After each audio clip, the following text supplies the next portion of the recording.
go well. No, it did not.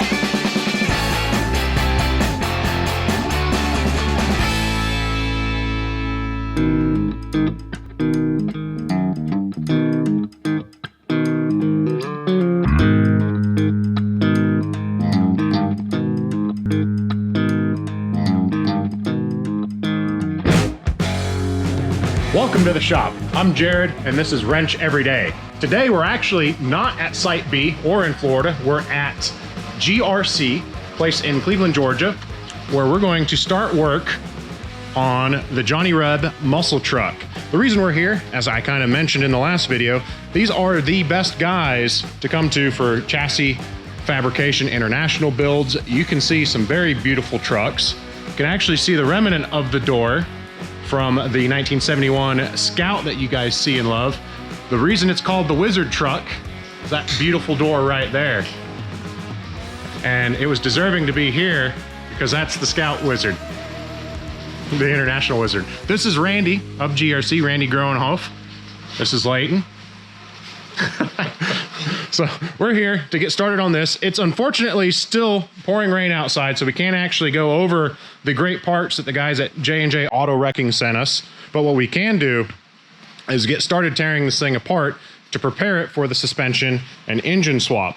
In order to do that, we will pull our sheet metal off eventually. We need the old International SV engine. We're gonna go over and pull all of the torsion bar suspension apart and give ourselves a blank slate. So we're gonna get ready to get started doing that.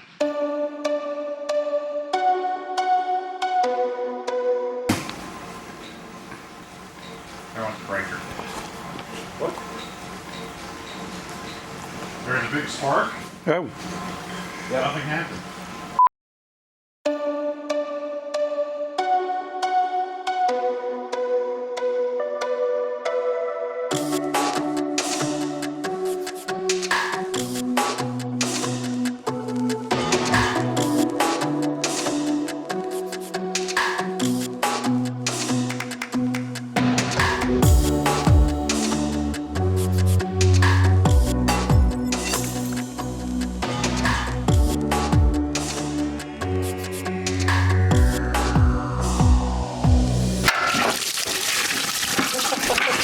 Sounds like it didn't go well. Oh, no, it did not.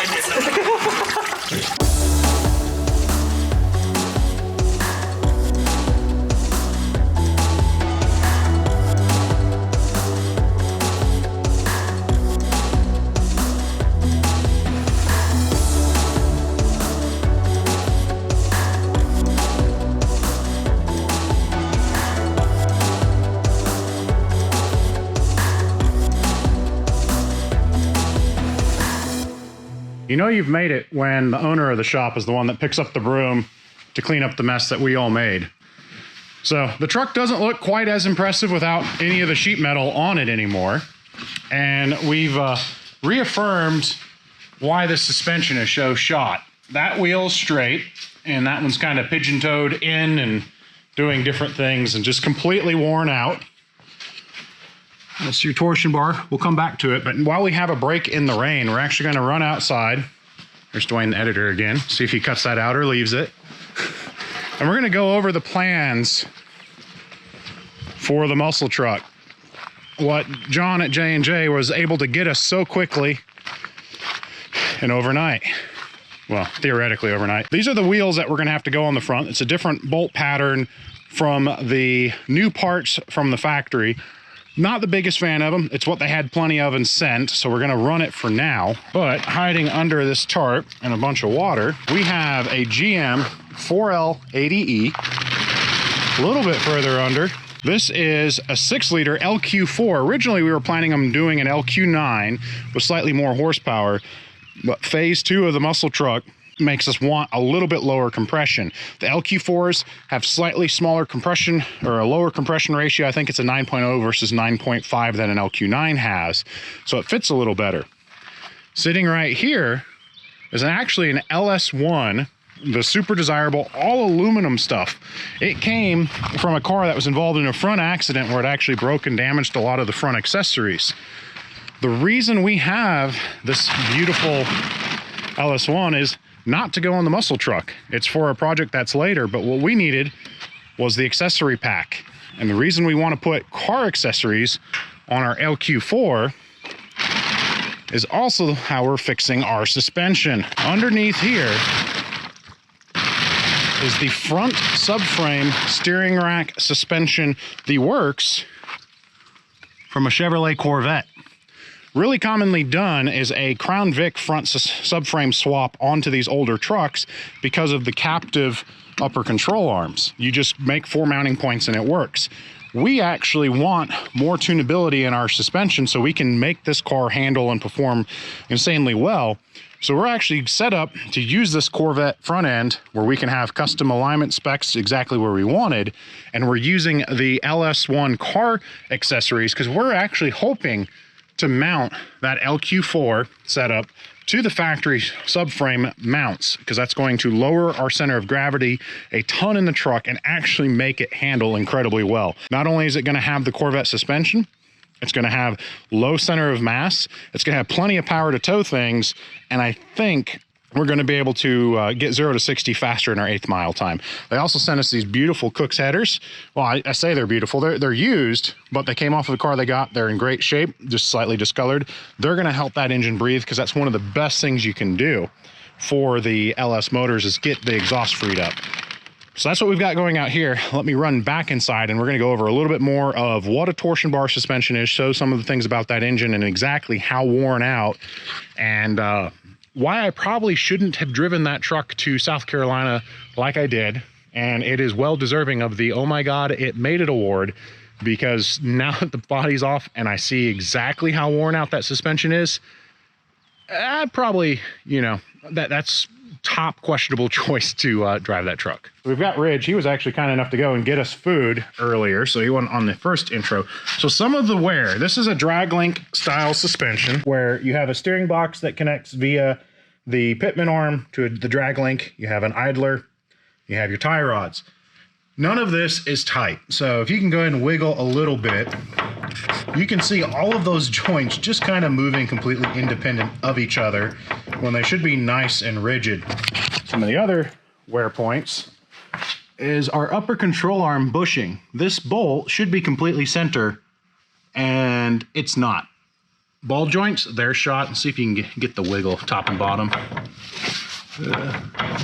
Now, the steering rack is so shot or you can't see anything.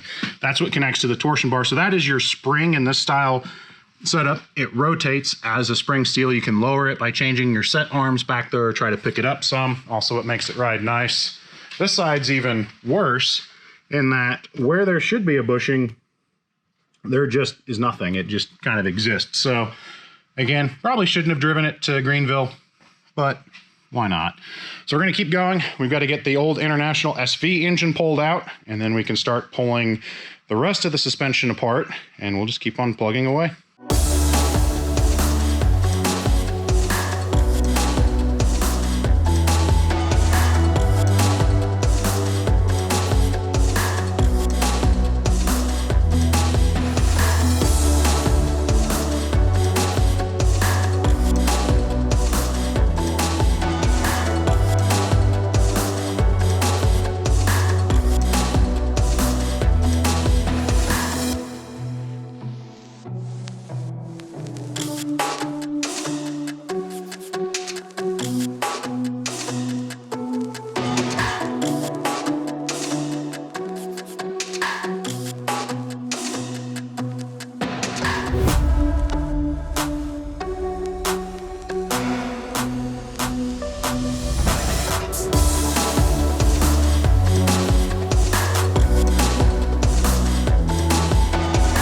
Engine and transmission are removed and we are running out of factory parts, and we're soon going to get to start fabricating. So again, we mentioned torsion bars being the main spring component that makes up the suspension on this truck. They're actually kind of a dangerous under tension preloaded part that you have to be careful working with, and we weren't sure because again, this is not a very common international suspension. We were working slowly, didn't know if the bushings were so worn that we would be able to just not worry about preload, but we did come back and we found the preload spring and tension assembly here. So you can see how this is pulled tight and it actually has this entire bar twisted several inches, and that is your suspension preload. With that loose, it now has no tension. It's fully safe to work around, so we've got to do that on this side, and we can go back to pulling the front control arms, upper control arms. Ridge and Layton are working on, you've got the first tie rod loose. Let's see, how loose is this still? Oh, steering box is loose, so that's extra. Has a little extra play, but that is a step that if you're ever doing a torsion bar truck, make sure you take the preload off so you don't put yourself at risk of breaking your face. Next thing we're gonna go ahead and do, pull the upper control arms, torsion bar mounts, the knuckle assembly, steering racks, things that we know we are not gonna reuse, like these pedestals for the upper control arms. We're gonna go ahead and cut those off and cut the mount for the drag link and get all of that cleared out. We're gonna come back here for the caster arm supports, and those will go ahead and get cut off because we know we will not be needing those. So we're gonna get busy with that. We've got engine on that stand there. Truck's out there somewhere. What truck's that going into, Randy? 69 International 1210 Travelette. Maybe go find that a little bit later, show a picture, but right now we're gonna get to pulling out the torches and actually getting to cut something up.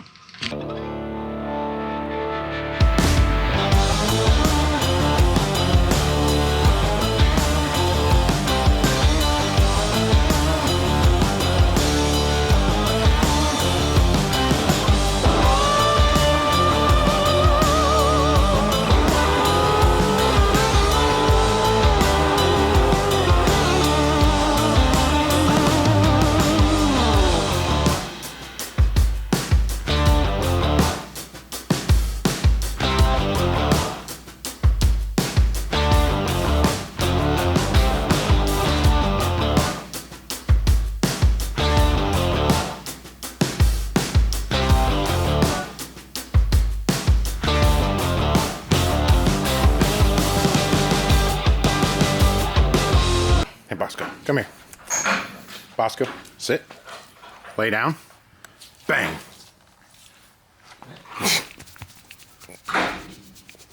Don't worry, he's not really dead.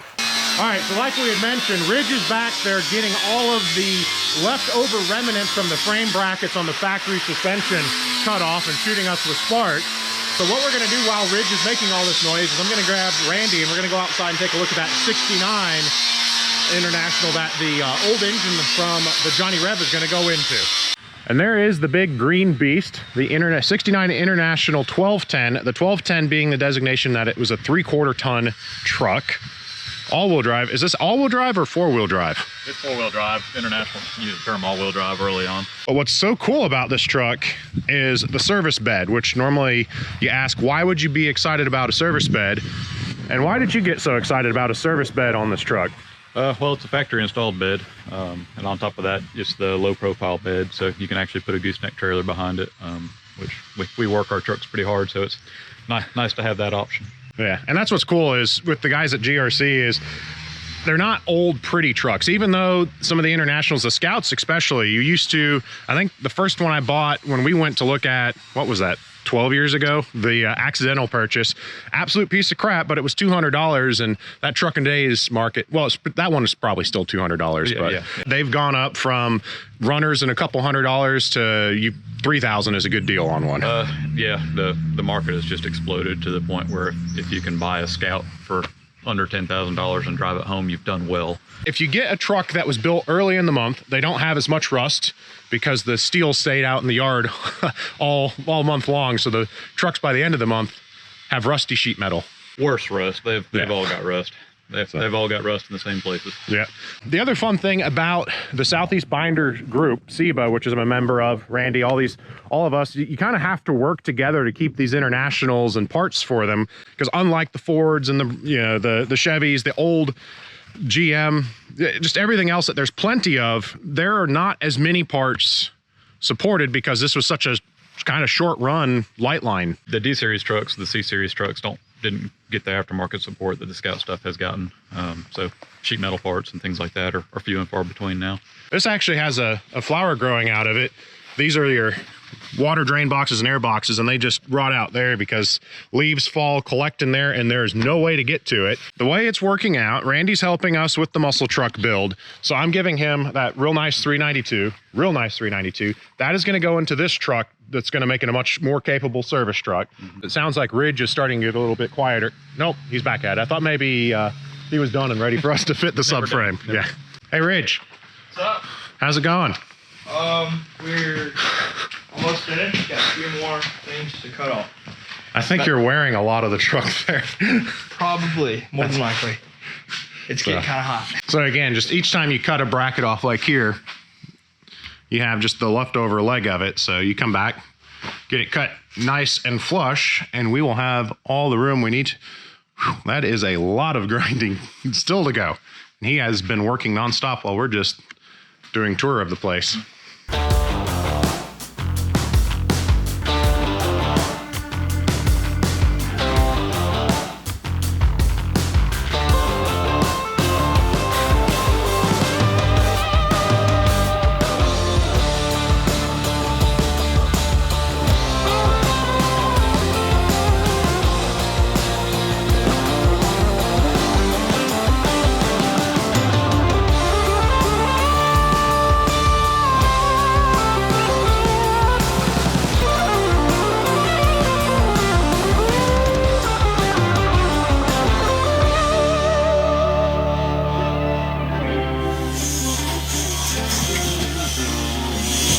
Group I'm working, sort of.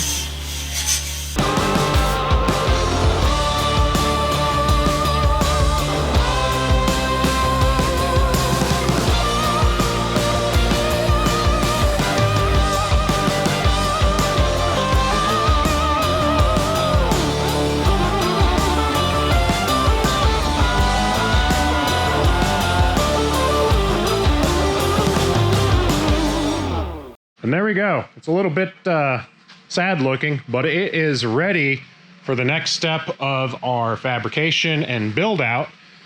We always come up with good names for that. That's just the hole of opportunity. The big gaping hole of opportunity. I wanted to thank all the guys, Ridge, Leighton, and Randy, but they're running off. Got a little bit more cleanup to do, and then in the next episode, we're going to introduce the Corvette suspension to the International, see what it's going to take to actually make that happen. So I'm going to wrap up.